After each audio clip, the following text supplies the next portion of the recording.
Hello everyone, and welcome back to my channel. If you can please remember to like and share this video so others can see it as well. And also don't forget to subscribe to the channel. Now today's story is going to take us to North Africa. We are going to talk about one of the most famous Moors of all time. His name is Tariq Ibn Ziyad. Now, Tariq was born in 670 AD in northern Africa in the country of Algeria. The beginning of his life is unknown, but it is said he was from Algeria and was at a time a slave, then freed. It is believed he belongs to one of two Berber tribes, either the Ash-Shadaf tribe or the Uhasa tribe.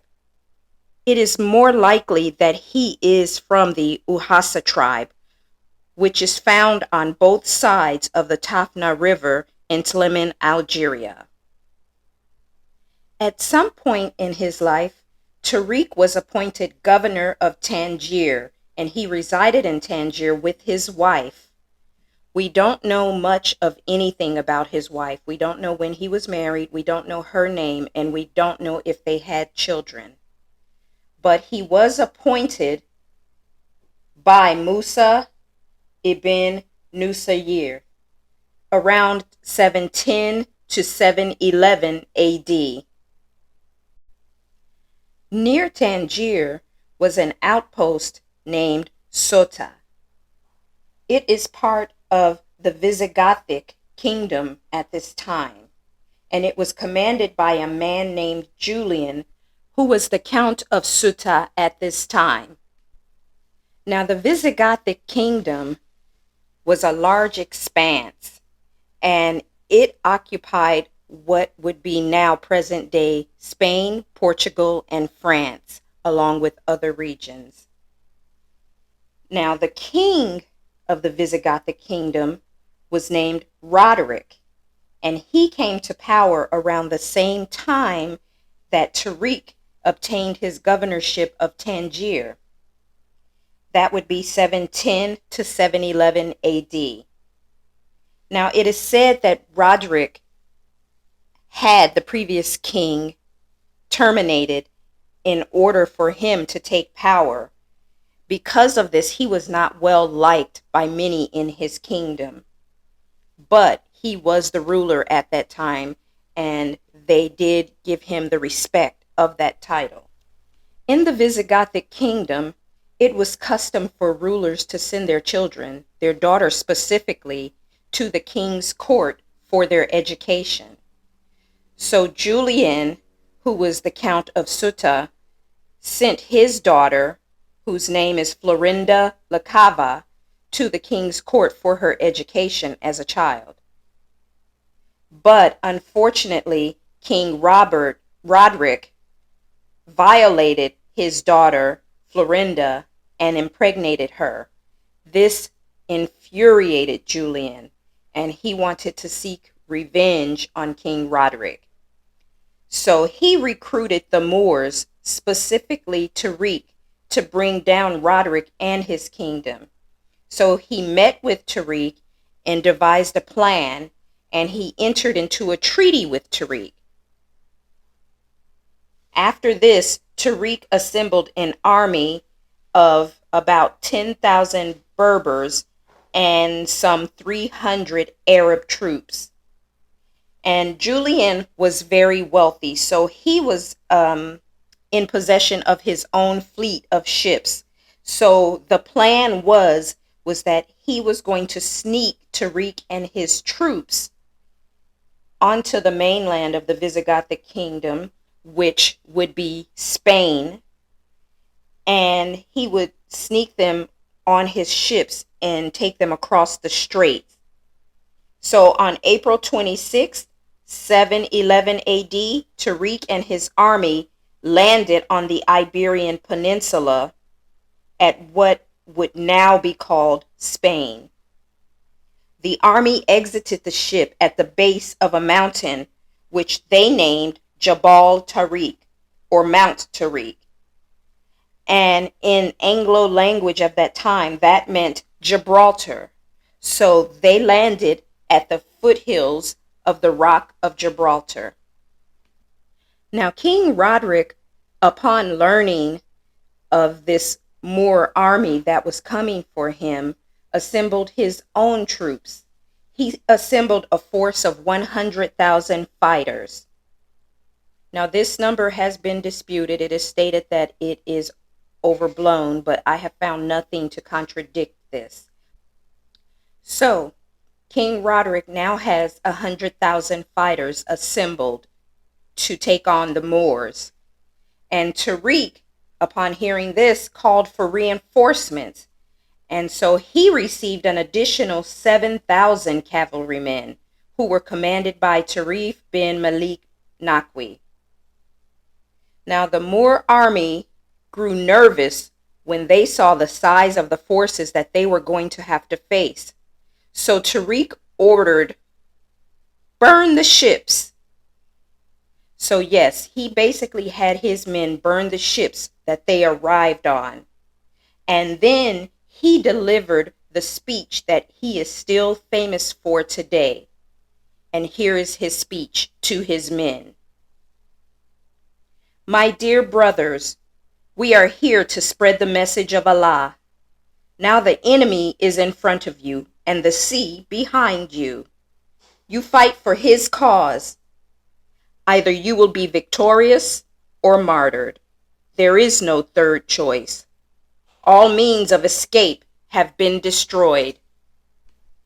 This speech motivated and inspired his men, and his forces went to work.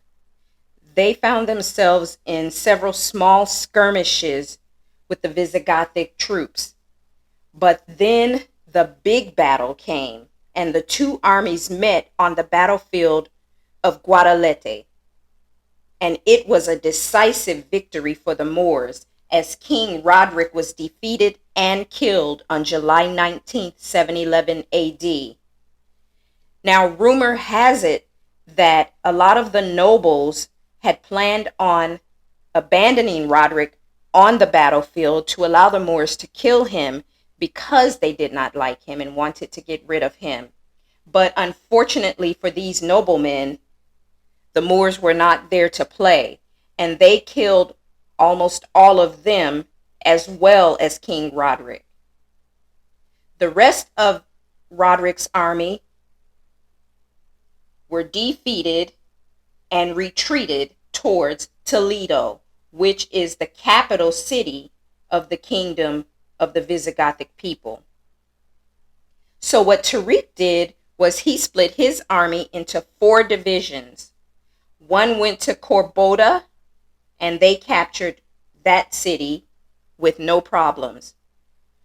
One then went to Murcia, and that city as well was captured. One went to Granada. They were captured. And Tariq went on to capture Toledo, the capital. From there, Tariq sent his forces on, and they traveled north to Guadalajara and then to Astorga. So Tariq, in essence, had successfully captured a large part of the Iberian peninsula, which was under the Visigothic rule. And at this point, he became the de facto governor of the region. And he remained so for a year until the commander Musa arrived. Now, Musa had heard of the grand victories of Tariq, and he rushed to Iberia to assist Tariq. And he assembled 18,000 troops that he brought with him. And he and Tariq hashed out plans for a second invasion. So they began this second invasion, where they eventually captured 2/3 of the Iberian Peninsula from the Visigoths. They successfully captured Saragossa, Barcelona, and Portugal, all falling one after the other in that order. Then they crossed the Great Pyrenees into France, where they captured Lyon.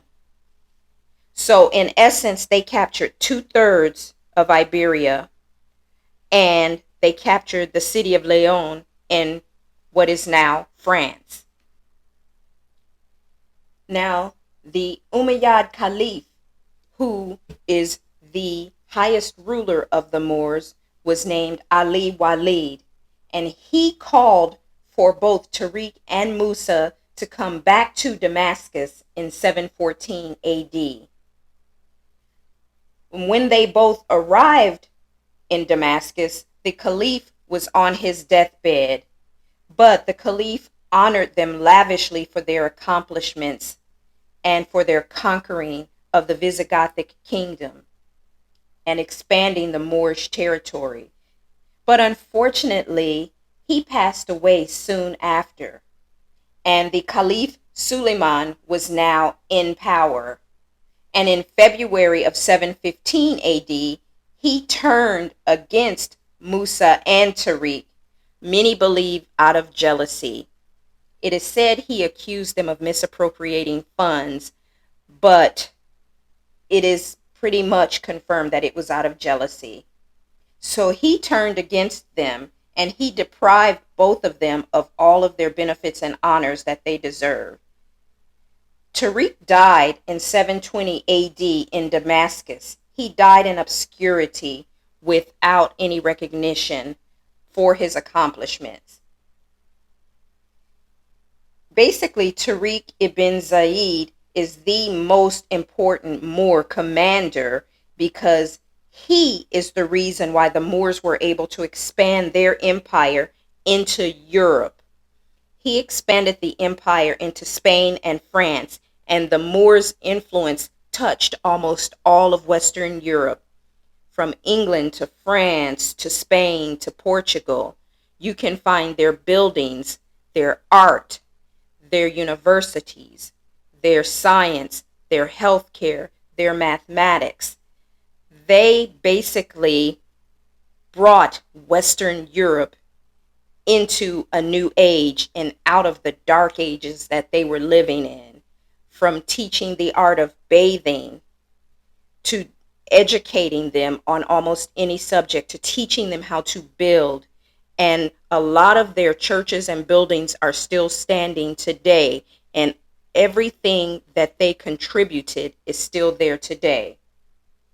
Now, the kingdom of the Moors lasted in this part of Europe for over 750 years, from 711 to 1492, which we recognize that year as the year that Columbus traveled to the New World from Spain.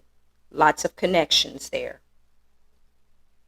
So, Tariq Ibn Ziyad, the reason that Western Europe was brought into the new age and pulled out of its dark ages.